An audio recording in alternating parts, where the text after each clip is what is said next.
नमस्कार मित्रांनो, सुस्वागतम. घरोघरी मातीच्या चुली या मालिकेच्या आजच्या भागामध्ये ऋषिकेश हा रूममध्ये येऊन जानकी जवळ खूप रडत असतो.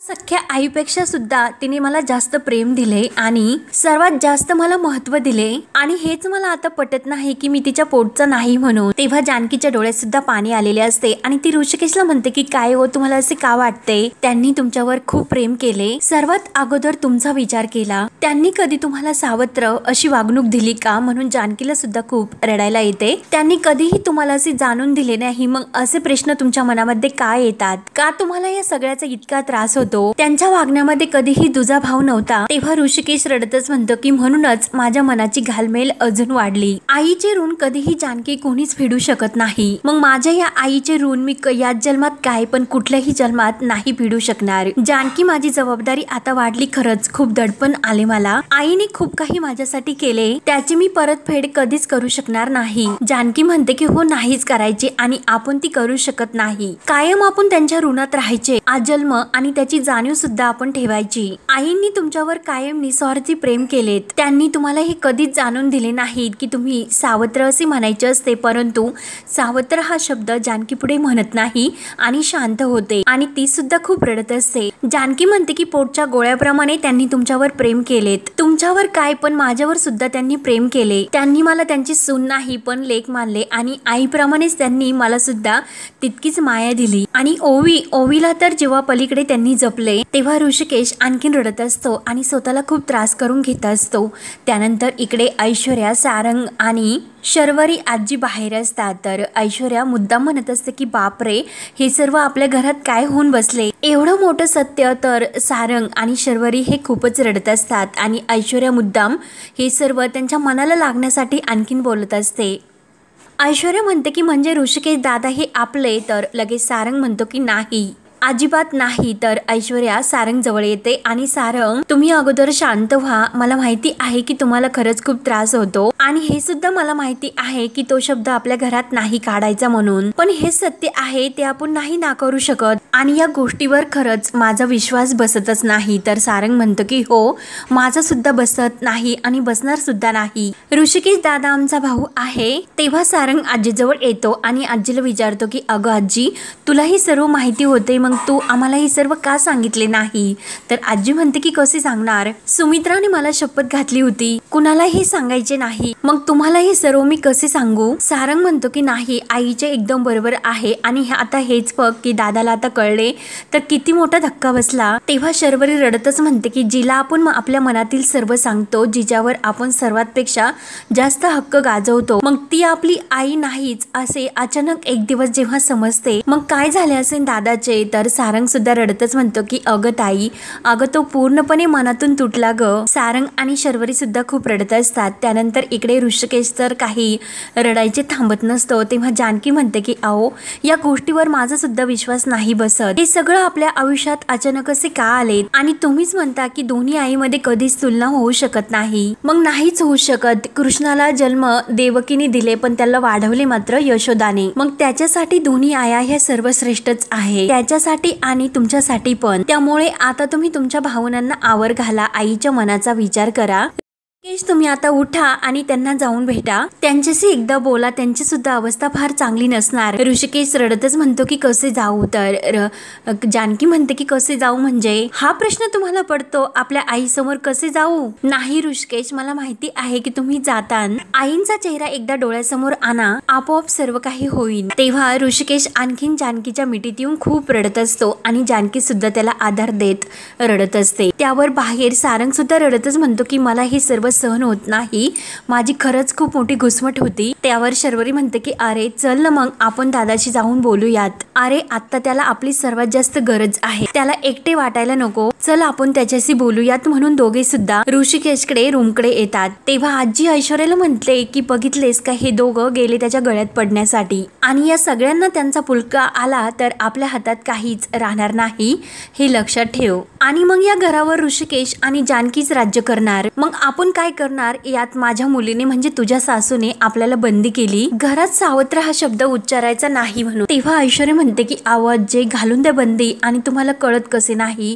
तो शब्दच असा आहे की एकदा ऐकला तर तो मरेपर्यंत आपल्या मनात राहतो. मग मला सांगा की अख्ख्या घराला आता हे सत्य तर कळलेच, ऋषिकेश सावत्र मुलगा आहे म्हणून. मग तो शब्द न बोलता सुद्धा घरामध्ये कसा घुमत राहील हे बघतच राहा. तेव्हा ऐश्वर्या आणि आजी खूपच खुश होतात. त्यानंतर इकडे ऋषिकेश रूम मध्ये एकटाच बसलेला असतो आणि सारंग शर्वरी येतात. ऋषिकेशची अवस्था बघून सारंग आणि शर्वरी यांना सुद्धा खूप वाईट वाटते. रडत असते ऋषिकेश जवळ येतात. तेव्हा तिघे एकमेकांच्या मिठीत येऊन खूप रडू लागतात. शर्वरी म्हणते की अरे दादा, हे सर्व काय विचित्र घडले रे. सारंग म्हणतो की तू आम्हाला अगोदर का सांगितले नाही, आपण सर्वजण जाऊन नानांशी एकट्यात बोललो असतो, तुला आणि आईला खरंच किती त्रास झाला. तर शर्वरी म्हणते की हो दादा, हे असे आपल्या आयुष्यामध्ये काहीतरी असेल असे कधीही वाटले नव्हते, पण असून दे, याने काही फरक पडणार नाही, तू आमचा मोठा भाऊ आहे, आमचा ऋषी दादा. आणि शर्वरी सुद्धा ऋषिकेशच्या गळ्यात पडून खूप रडत असते. सारंग सुद्धा त्याला जवळ घेत म्हणतो की अरे दादा, तू आमचा भाऊ आहेस, होता आणि कायम राहणार सुद्धा, आपल्याला त्याचा काहीच फरक पडणार नाही, अगदी काही झाले तरी सुद्धा तू आमचा दादा आहे आणि दादाच राहशील. म्हणून तिघे पुन्हा एकमेकांच्या गळ्यात पडून खूप रडतात. आणि त्या तिघांची अवस्था बघून जानकी तेवढ्यात दरवाजा उघडून आतमध्ये पाणी घेऊन येते आणि जानकीला ते सर्व पाहून आणखीन रडू येते. जानकी आपल्या डोळ्यातील पाणी पुसते आणि पाणी घेऊन ती शर्वरी जवळ येते आणि शर्वरी ही ऋषिकेशला पाणी पिण्यासाठी देते. जानकी शर्वरीला घेऊन आपल्या गळ्यात पडून खूप रडते आणि शर्वरी सुद्धा. त्यानंतर रात्र होते तर ऋषिकेश हा रात्री सुमित्रा आणि नाना यांच्या रूम मध्ये येतो. नाना आणि सुमित्रा झोपलेले असतात. तेव्हा ऋषिकेश नाना आणि सुमित्रा यांच्या पायाशी खूप बसून रडत असतो. तेव्हा त्याच वेळी सुमित्राला जाग येते आणि सुमित्रा हे सर्व बघून काय ऋषिकेश म्हणून लगेच नानांना सुद्धा जाग येते आणि नाना लाईट ऑन करतात. तर ऋषिकेश खूप रडत असतो म्हणून दोघेही उठतात आणि ऋषिकेश जवळ येतात आणि ऋषिकेशला धरून उठवतात. सुमित्रा प्रेमाने म्हणते की अरे बाळा, काय झाले, अगोदर तू शांत हो. तेव्हा ऋषिकेश म्हणतो की अगं आई, जीवाला चैन नाही, मला हे सर्व सहन होत नाही. अगं आई, केवढा मोठा त्याग केला तू कधीच मला जाणून दिले नाही की मी तुझा, आणि लगेच खूप रडायला लागतो. तेव्हा सुमित्रा म्हणते की अरे, ह्या गोष्टी थोड्याच बोलून दाखवायच्या असतात का. तेव्हा ऋषिकेश पुन्हा सुमित्राच्या पायाशी बसून खूप रडू लागतो. ऋषिकेश सुमित्राचा हात धर म्हणतो की नाही आई, तू खरंच माझ्यासाठी किती काही केले, तू सौमित्र आणि सारंगपेक्षा माझ्यावर जास्त प्रेम करत आली. शाळेत असताना मी तुझा पदर धरून चालायचो, तर तू जाशील तिकडे मला घेऊन जायची. आई, तू कधीही मला एकटे टाकले नाहीस. तर सुमित्राच्या डोळ्यात सुद्धा पाणी येते आणि ऋषिकेश तर खूप जास्त रडून स्वतःला त्रास करून घेत असतो. आई, सर्व गोष्टी मला आठवतात, किती आठवणी आहे तुझ्या. सुमित्रा त्याच्या चेहऱ्यावरून हात फिरवते आणि बाळा, त्यात इतके रडण्यासारखे काय आहे रे. प्रत्येक आई आपल्या मुलासाठी हे करतच असते. आणि हे बघ बाळा, शांत हो, लहानपणी सुद्धा मी तुला कधीही रडताना नाही बघितले, त्यामुळे आता मला मात्र तू अश्रू दाखवू नकोस. तुझ्या डोळ्यात पाणी बघितल्यानंतर मला खूप त्रास होतो. तुला असे रडताना बघितले तर मला सुद्धा खूप रडायला येते. नाना सुद्धा त्या दोघांच्या डोळ्यातील पाणी बघून ते सुद्धा खूप रडत असतात. तर ऋषिकेश सुमित्राला म्हणतो की अगं आई, काय करू मी, कसे तुझे पांग फेडू, माझ्या कातड्याचे जोडे करून तुझ्या पायात जरी घातले तरी सुद्धा मी तुझे हे उपकार नाही फेडू शकत. सुमित्रा म्हणते की अरे ऋषी, बास, अरे मी तुला सांगितले की आई मुलासाठी हे करतच असते, मी केले ते काही विशेष नाही. आणि हे बघ, तू या प्रेमाचं ओझं वाटून घेऊ नकोस, पण तू जर असा परकेपणा केलास तर खरंच मला खूप वाईट वाटेन. तेव्हा ऋषिकेश म्हणतो की अगं आई, पण मी माझ्या जागेवर तर बरोबर आहे ना, तुझ्या संस्कारामुळे मला ही जाणीव मिळाली. आई, अगं मी तू नाकारले तरी सुद्धा मी कधीच नाकारू शकत नाही की तुझी ही आभाळा एवढी माया, तुझे माझ्यावर इतके उपकार आहेत, कसे मी फेडू हे सर्व. देणाऱ्याने दिल्याची भावना ही पुसून टाकायची असते, पण घेणाऱ्याने त्याची जाणीव आणि कृतज्ञता ही पुसून टाकायची नसते. तेव्हा सुमित्रा म्हणते की बास ऋषी, बास, आता अगोदर डोळे पुस आणि मी जे काही सांगते ते ऐकून घे. असे समजायचे की हे काही झालेले नाहीत. ऋषिकेश बाळा, मला माझ्या अगोदरचा ऋषिकेश हवा. ऋषिकेश मात्र खूप रडतच असतो. ऋषिकेश तू शांत हो, मला असा रडणारा ऋषिकेश नको. ऋषिकेश शांत हो. ऋषी उठ बाळा, तू उठ. आणि ऋषिकेशच्या हाताला धरून ती त्याला उठवते, प्रेमाने चेहऱ्यावरून हात फिरवते आणि बाळा शांत हो आणि जाऊन झोप, माझा ऋषिकेश खूप शहाणा आणि समजूतदार आहेस. आणि ऋषिकेश रडतच आपल्या रूम मध्ये निघून जातो. तर सुमित्राला सुद्धा खूप वाईट वाटते. ती नानांना म्हणते की आओ याच्या मनाला सावत्रपणाचा भुंगा लागला, माझा ऋषी माझ्यापासून दुरावला हो. ते ऐकून नानांना सुद्धा खूप रडू येते. नाना म्हणतात की अगं सुमित्रा स्वतःला सावरतो. हे सर्व स्वीकारणे त्याला जड जाते. त्याच्या मनाची ही घालमेल होणं हे स्वाभाविकच आहे, पण आपण सुद्धा त्याला सावरायला थोडासा वेळ द्यायला हवा. तेव्हा सुमित्रा सुद्धा खूप रडत असते. तर नाना म्हणतात की हे बघ सुमित्रा तू सुद्धा आता शांत झोप लागणे तर कठीण आहे, पण झोप आता काय करणार. तेव्हा नाना सुद्धा आपल्या बेडवर येतात आणि ते सुद्धा खूप रडतच असतात आणि सुमित्रा सुद्धा खूप रडतच असते. सुमित्रा विचार करते की हे नको होते व्हायला, शेवटी सक्क आणि सावत्र हे बीज मात्र पडले, फक्त वेडेवाकडं ते आता वाढू नये हीच मी देवाकडे प्रार्थना करते, म्हणून ती देवाला हात जोडते. त्यानंतर दुसऱ्या दिवशी सकाळी आजी घाईनेच ऐश्वर्याच्या रूम मध्ये येते आणि अगं ऐश्वर्या आपण इतके प्रयत्न केलेस, मी सुद्धा शपथ न मोडता हे सर्व तुला सांगितलेस, पत्र वाचून दाखवले, बॉम्बस्फोट केला, पण आपल्या हाती काय लागले आणि आता पुढे काय करणार. तेव्हा ऐश्वर्या म्हणते की पुढे काय, आओ आजी ज्या आईंनी मला घराबाहेर काढले होते. आणि तेव्हा ऐश्वर्याला सुमित्राने जेव्हा तिला घराच्या बाहेर काढले होते ते क्षण आठवतात. माझ्या तोंडावर दार लावले होते, उद्या त्याच आई ऋषिकेश आणि जानकीच्या हाताला धरून त्यांना घराच्या बाहेर काढतील, हाकलून देतील त्यांना. आणि जानकी ओवी ऋषिकेश यांना हाताला धरून बाहेर काढल्याचा भास ऐश्वर्याला समोर दिसतो. जानकी सुमित्रा समोर हात जोडत असते की आई काही करा, पण आम्हाला असे घराच्या बाहेर काढू नका. ओवी सुद्धा खूप रडत असते. जानकी विनवण्या करत असते की आई निदान ओवीचा तरी विचार करा. तेव्हा सुमित्रा म्हणते की मला कुणाचे काही ऐकायचे नाही, जा इथून, म्हणून जानकीला ढकलून देते आणि दरवाजा लावून घेते. जानकी ओवी खूप रडत आई प्लीज विनवण्या करत असतात.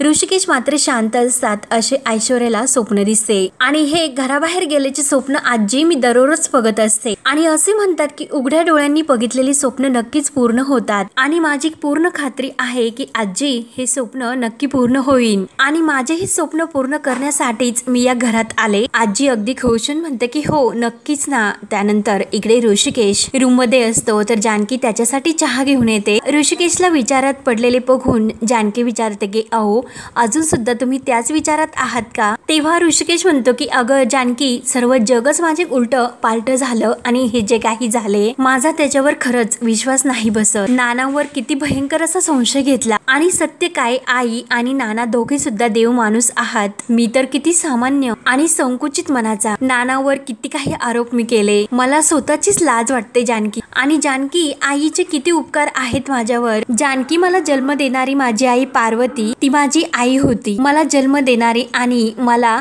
माझ्याविषयी ऋषिकेशला सांगू नको असे सुमित्रा आईकडून वचन घेणारी माझी आई, आपले प्रेम आपले माया सुमित्रा आईच्या ओटीत टाकणारी माझी आई. आणि तिच्याबद्दल मी किती वाईट विचार करत होतो. नाही जानकी मी कितीही वाईट वागलो आणि मी त्याची कितीही माफी मागितली तरी त्याची सल मात्र माझ्या मनातून केव्हाही नाही जाणार. ते ऐकून तर जानकीला धक्काच बसतो आणि हा भाग इथे संपतो. पुढील भागामध्ये जानकी ही नाना आणि सुमित्रा यांच्या रूममध्ये येते. तर सुमित्रा जानकीला म्हणत असते की जानकी तूच आता ऋषिकेशला सांभाळून घ्यायला हवे, या घरात सख्ख सावत्र असे काही होऊन देऊ नकोस बाई, म्हणून सुमित्रा खूप रडत असते. आणि तेव्हा मात्र ऐश्वर्या या घरामध्ये सावत्र या शब्दाची जाणीव करून देण्यासाठी मुद्दाम एक प्लॅन करते आणि फोनवर बोलत असते की माझ्या नवऱ्याला कोण ऑफिसला नेणार, त्याला ग्राउंड वर्कचे काम दिले, शेतीत टाकले त्यांना, पण ते सुद्धा हे सर्व काम करू शकतात, पण हे प्रूव्ह करण्यासाठी त्यांना स्कोप तर मिळायला पाहिजेच ना. आणि हे मुद्दाम